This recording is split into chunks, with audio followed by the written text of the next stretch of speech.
Hi, it's Leslie, and we're talking about Golden Bachelorette, and I am really getting into it. But please, give me a little warning before you hit me with this. Waking up this morning was actually kind of quiet because 4 of my friends went home. I have the room by myself, and I feel like I missed them.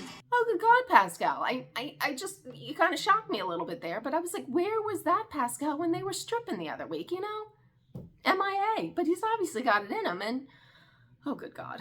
Anyway, it's getting down to it. There's like 7 guys, I want to say, and there's no roses on the dates and stuff, but there's 1 big group date and 2 one-on-ones. And you know the people that haven't got the one-on-ones, they got to get, if they're not going out on one-on-one, you basically say, you know, I'm out. I'll see you. I'll take the door right now.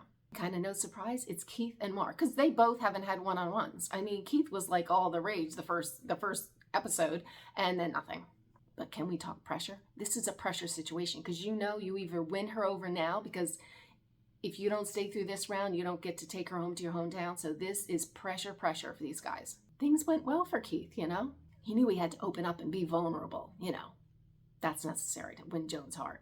After my conversation with Keith, we have a good, easy rapport. And it's not just laughing and fun and games. And that has changed a lot for me now. You know, the thoughts of doing a hometown are like, you know, kind of cropping up in my mind now.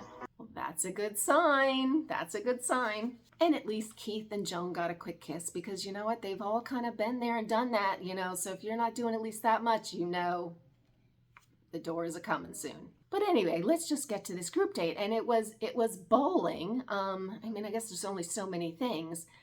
And this is where I started to have an issue with Chalk, because granted, he is competitive. He's a player. He came to win, but he was not playing nice, if you ask me. Chalk conveniently kind of positioned himself. So Joan, I don't know, Joan was always there. Like I said, they were on the same team and everything, but it seemed like Joan would go up to bowl and she then would go back and sit with him. So you can't blame totally on Chalk, but they were always sitting together, chummy. He had his arm around her. I just thought that was rude. It's a group date, people. Like you don't, you know, but he did.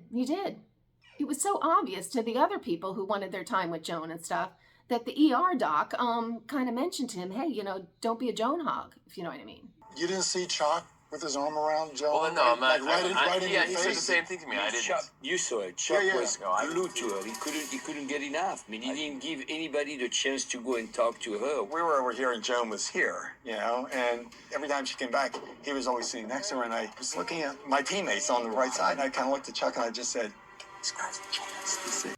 Chuck really didn't care. He was like, you know, I'm not doing anything. You know, he was just like, no, this is what I'm doing. Get over it. But luckily, the guys, you know, seeing what was going on, they were like, oh, we need to change this up. So Guy did get his moment to kind of scoot in and talk to Joan alone. Anyway, it's very strange. They were all bowling, but at some point, I felt like these other guys were sitting with Joan, and, you know, Chalk had his arm around her. But then at some point, Jonathan was kissing her. Guy was kissing her. I'm like, they're doing this in the bowling alley with the other guys? Or did they somehow, like, I didn't get how all that worked. But those guys got in there because, you know what, you know, they're fighters too. And of course, Guy. I mean, I don't know. It's changed his life. This show has changed his life. I mean, it's changed mine a little, but no, this has really changed his life. I've not been this happy in so many years, and this is coming true to the heart, okay? Thank you. That was so good. Right. Thank you so much. For the first time since the end of my marriage, I believe I could be falling in love. Oh, I mean, that's wonderful. But we have to admit, the man to beat, who I don't even like anymore, is that Chalk. Yep. He's kind of irritating, like chalk on a chalkboard. Anyway. Well, I see a beautiful future for us. I really do. And I think it's going to be so fun. I know. I just see us together. Mm-hmm. I do. Yeah, I absolutely see a future with you, and I think that's been obvious for a while. You know that. Oh, I'm a lucky guy. I don't like him. I think he's playing unfair. He should be able to win it respectfully. And, you know, but no, he's playing dirty. But anyway, we got these 7 guys. So it's going to get weeded down to 4 at the end of the show. But before that weeding down happens, finally Mark, who just seems he seems like super nice guy and kind of blah, but he gets his one-on-one date with Joan. And of course, not unlike the others, he falls fast too. Totally whipped. But as I'm looking at it, like, he just seems like such a dud. And not that I could tell. I mean, she would be able to tell. There's like no chemistry between them. There's just kind of like dead air. I mean, to the point that they're just kind of sitting there and it's just quiet. And you can have a little quiet where you're like, oh, enjoying the landscape and the scenery and stuff. But it was too much quiet. There was too much quiet that you're kind of like, oh, what, it was not good. To the point that I think the producers were like, we need to give them help. And they sent out a game for them to play to get them to like interact and get something happening. But anyway, their date ended and Mark went back and was, of course, on cloud 9. He's falling for her too. Everybody falls for this girl. I'm like, does anybody just go, no, she's not my girl, I'm leaving? No, I guess not. Everyone falls for her and he was no different. Went home and was so ecstatic. But it didn't last long because I guess Joan slept on it, got up the next morning, went over to the house to greet the guys and asked to talk with Mark alone. And you could just hear it. You could just hear the Dear John letter a-coming. It was just, because that's, yeah. But I didn't see me in our conversations when we were talking. And I didn't feel like I imagined an us. Like I just came into this a little too early for you. Oof. And then there were 6. That was a rough one. But I think she had to tell him because I think she knew that he was probably thinking he was going to get picked and he didn't want to embarrass him like that. Like seeing that he probably thought everything was wonderful. So to let him down easier, she'd tell him ahead of time. Anyway, I'm sure it was to be kind.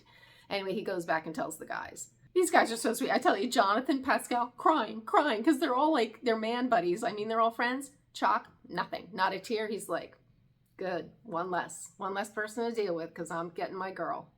I guess I've said that I don't like him. I don't like this Chalk anymore. But it's finally the rose ceremony. They do have this rose ceremony, and Pascal, he wants this too. I mean, he's kind of been laying low since that first date, which I really think is where he locked it in on that first date when he got to go to Vegas. Like, who did he know to get that trip? But he wants this. Tonight there is a rose ceremony. So far, this rose is the most important. I would love to get the rose because I would like to show her my home, introduce her to my children, and bring her into my business. It's going to give me the chance to explore more about us. Hopefully, I get the rose tonight. Oh, yes. I want to see this business too. What's afforded you this lifestyle that you have. But we got 6. Here's what we're working with, people. These 6. And what would it be without Joan saying something meaningful? And she said, every rose ceremony gets more difficult, and this is the most difficult. Yeah, that would figure. Thank you, Joan. Well, she picked Pascal, and as I said, he locked that up on that date. That's when I think she was like, I don't need to date him anymore. We're taking him. We're taking him as far as it can go. So she called Pascal. And then, of course, she took Chalk because she still likes him, even though I don't. And then Guy, the ER doc, still in the running. The cute guy that I kind of found boring, but he's a very nice guy, and we know he's smart. And he went up there, and again, with the drama. Guy, will you accept this rose? Kind of creepy, actually, but whatever. And then Jordan. She took Jordan, which I was kind of like, oh, but I don't know. And then, so Keith kind of exited, left, no big deal. But at least then she said to Jonathan, who had to go, let me walk you out, which means something that I guess he touched her enough to want to have a personal goodbye, which was nice. But that was it. We're down to the 4. My money's on Pascal at this point. I'm thinking, let it not be this Chalk person. I don't like him. But anyway, I follow this nonsense every week. So if you want to follow along, please subscribe, hit the notification bell, and I will see you next week. Bye.